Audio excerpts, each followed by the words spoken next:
Hola chicos, ¿qué tal? ¿Cómo están? Soy Joel Rivera y esto es Literatura, Especies Líricas, parte 2. Hoy día quiero hablarles específicamente de estas muy importantes especies. Ya habíamos visto antes la oda y la elegía y hoy día vamos a hablar de el madrigal, ¿no? Madrigal es uno de los subgéneros o especies líricos más importantes de la literatura, aunque su uso haya disminuido con el tiempo sustancialmente. Sin embargo, es durante la época del Renacimiento que logra alcanzar su máximo desarrollo. El Renacimiento se desarrolla, chicos, en Italia y es un movimiento intelectual, cultural y literario muy importante para la época porque en este periodo de tiempo se descubrió, se reavivó el conocimiento del ser humano. El hombre había permanecido por un milenio, 1000 años, durante sumido en una oscuridad intelectual. El poder de la iglesia había dominado toda la capacidad y la productividad literaria y científica, de modo que pues había puesto mucha censura a los textos que se escribían en ese tiempo. Y en el Renacimiento es cuando fluyen nuevas corrientes, entre ellas la humanista, que ubican al ser humano en un estandarte o una especie de altar mucho más alto, ¿no? Y esto da cabida a que surjan nuevas especies líricas y empezar a escribir o a utilizar nuevamente algunas que se habían dejado de hacer. Ahí tenemos pues la composición lírica del madrigal, que propone una estructura específica de una combinación de versos hextasílabos, ¿no? Que son 7 sílabas, así como endecasílabos de 11 sílabas, en los cuales debe mantener una rima consonante. Recuerdan, no sé si recuerdan, la rima consonante era aquella que el sonido mismo de la palabra, por ejemplo, corazón, se ubicaba también en la última sílaba, era la misma terminación que el siguiente verso. En este sentido, razón, ¿no? Corazón, yo tamé con el corazón, tamé casi sin razón, ¿no? Ahí rima, y esta rima se llama consonante porque es la misma terminación, azón, y en el otro también azón. Sin embargo, no existe una cantidad específica de versos, sino que el autor es libre de elegir la cantidad. En la actualidad, aunque se tiene poco conocimiento del madrigal, es posible identificarlo por la repetición del último verso. Ahora, es muy importante saber de dónde proviene ese término para hacernos una idea más o menos de lo que quiere decir, ¿no? Madrigal proviene del término madrigal, que significa rebaño, y se empieza a usar para designar, este término se utiliza para designar a la poesía pastoral, también conocida como poesía bubólica, en la que se expresan profundamente los sentimientos amorosos manteniendo una estructura de 7 y 11 sílabas. Les venía diciendo, las sílabas se ubican en la parte métrica que nosotros vamos a ver ya en la próxima clase cuando veamos específicamente la métrica, y es cuando tú empiezas a contar las sílabas una por una. Este es un tema un poco complicado de explicar por video ya conferencia, pero a poner lo vamos a encuadrar bien para verlo en la próxima videoconferencia, ¿ok? Entonces, básicamente es contar las sílabas dentro de un verso para que se ubiquen la misma cantidad de sílabas del primer verso en el segundo, en el tercero y en el cuarto. Normalmente aquí en el madrigal son versos de sílabas de 7 y versos de 11 sílabas. Pero, ¿cuál es la profundidad o cuál es la intención del madrigal?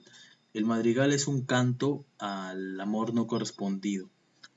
Comenzó como una especie de poesía pastoral en la que se expresaba obviamente los sentimientos eh, hacia mujeres o hombres, hablando ya románticamente, y después se desarrolló hasta el especie de dolor al amor no correspondido del ser deseado, ¿no?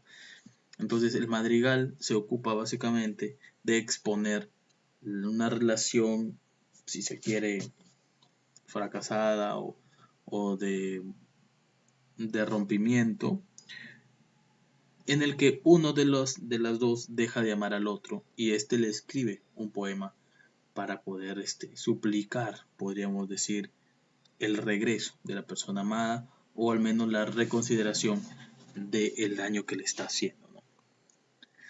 De acuerdo a lo anterior, podemos definir el madrigal como una composición poética que incluye temas relacionados a los sentimientos amorosos, reflejando el corazón del autor en una fracción breve o más extensa, según se elija, ¿no? Estos versos pueden ser de 7 o de 11 sílabas, suponiendo el caso de que se quiera tener una métrica exacta. Obviamente que puede ser libre, ¿no? Puedes hacer el número de sílabas que quieras. Ahora ha surgido mucho esta corriente de no tener ataduras en cuanto a la composición de versos, ¿no?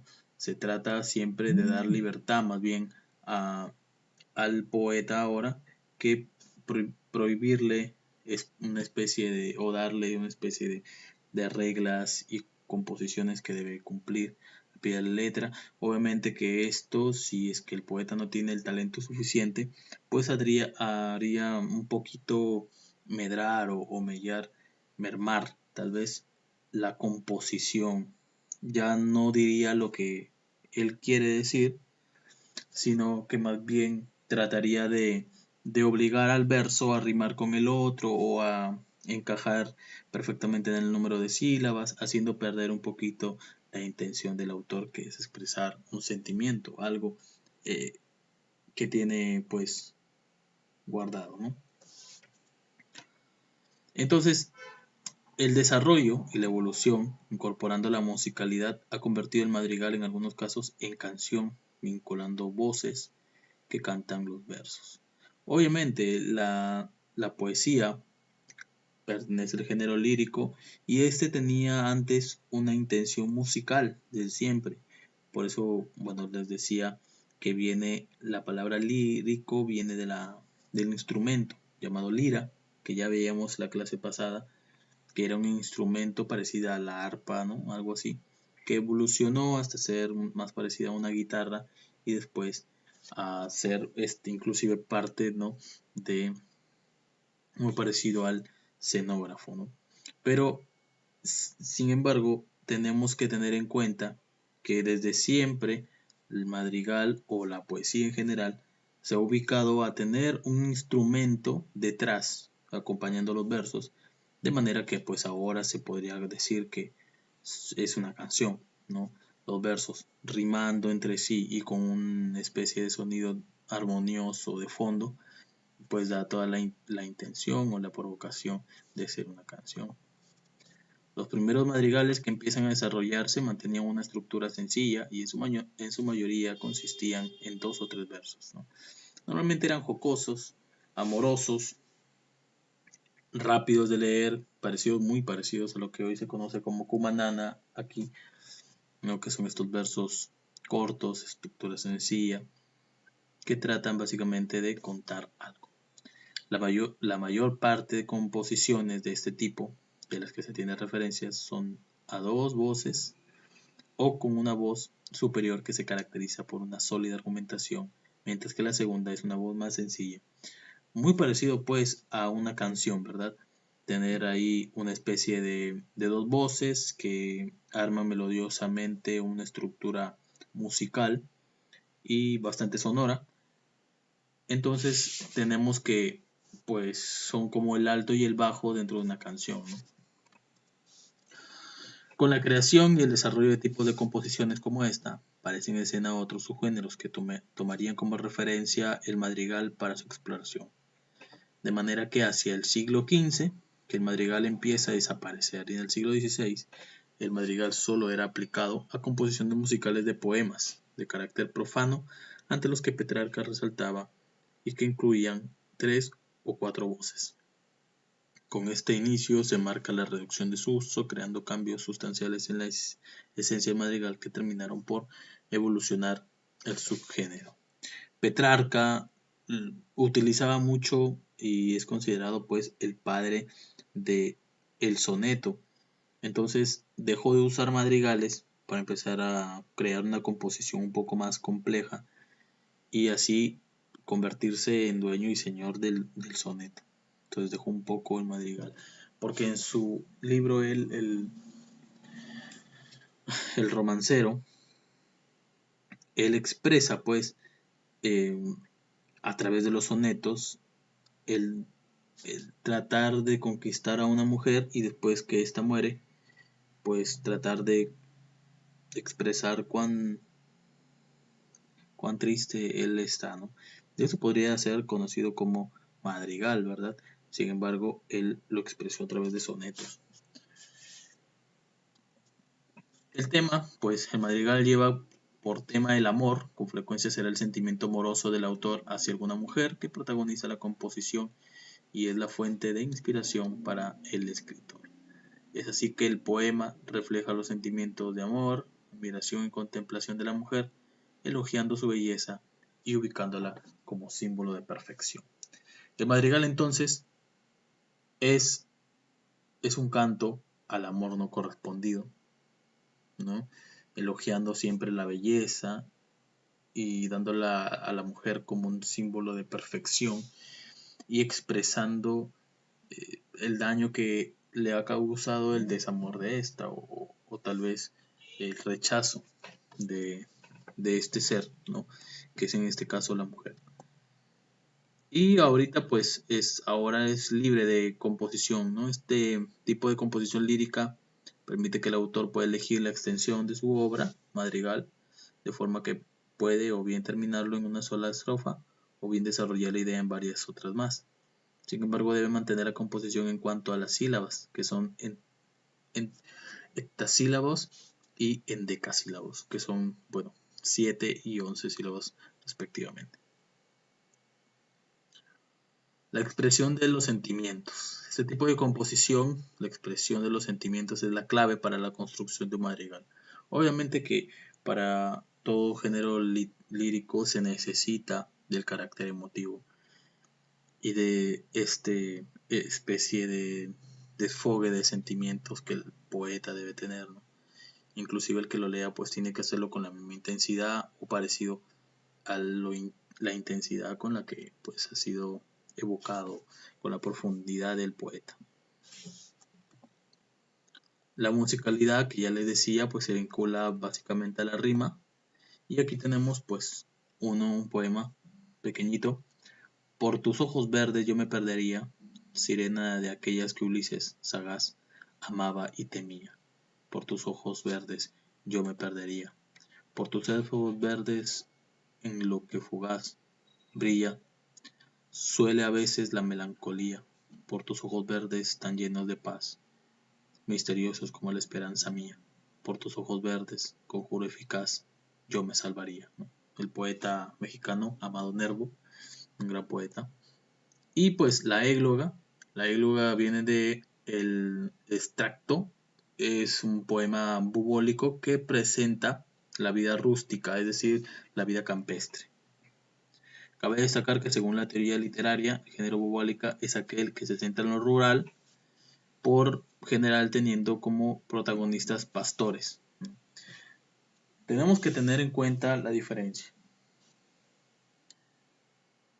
La diferencia entre madrigal y égloga. El madrigal es un canto al amor no correspondido y la égloga es un canto bubólico, es decir, a la vida pastoral, a la vida campestre, a la vida de campo,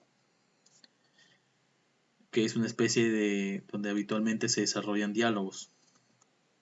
Una égloga en el que pues es presentado como un lugar paradisíaco el campo, donde los pastores suelen hablar del amor. En ciertos casos el diálogo es representado por el monólogo de un autor. El gran representante del que vamos a hablar en esta oportunidad es Teócrito, que es el primero. Después hay algunos unos más sucesores como Mosco de Siracusa, Bion de Esmirna, más adelante Francesco Petrarca, Rosar, que vamos a hablar de ellos en la videoconferencia propiamente dicho, y Garcilaso la Vega. Y pues estas cositas que ya la vamos a dejar para la videoconferencia. Aquí vamos a leer uno para ya despedirnos. Tan alta, sí, tan alta, en revuelo sin brío, la rama del cielo prometido anhela, que ni la luz asalta este espacio sombrío, ni su divina soledad desvela. Hasta el pájaro cela al absorto reposo su delgada armonía, ¿no? Luis Cernuda, un gran poeta de églogas, tiene en cuenta pues estas, por ejemplo, de Garcilaso la Vega, que vamos a leer también, etcétera. Entonces, chicos, nos vemos en la videoconferencia. Espero que haya quedado claro hasta ahora.